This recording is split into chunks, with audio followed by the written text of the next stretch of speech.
চলে 50 টাকা 60 টাকা।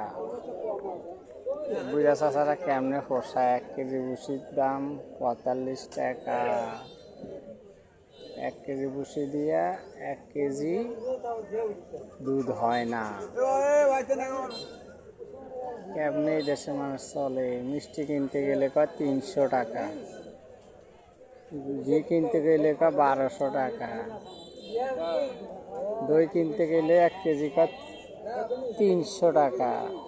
যারা গরু পালে গরিব মানুষ এটার দাম নাই। পানি 1 কেজির দাম আছে 40, পানি 1 বোতলের দাম 40 টাকা। বুঝছ? পানি দাম 40 টাকা, দুধের দাম 40 টাকা। কোন দেশে বাস করি? 1 কেজি ভুসি দিয়ে 1 কেজি দুধ হয় না কাকা, হয়নি? তাহলে পানির দাম 40 টাকা, দুধের দাম 40 টাকা। গরিবের গোয়া মারা শেষ।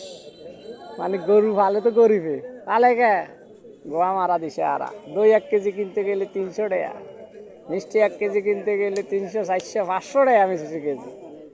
হ্যাঁ, মিষ্টিটা দইটা তো হয় দুধ দিয়ে, চিনি না ক টাকায় লাগে।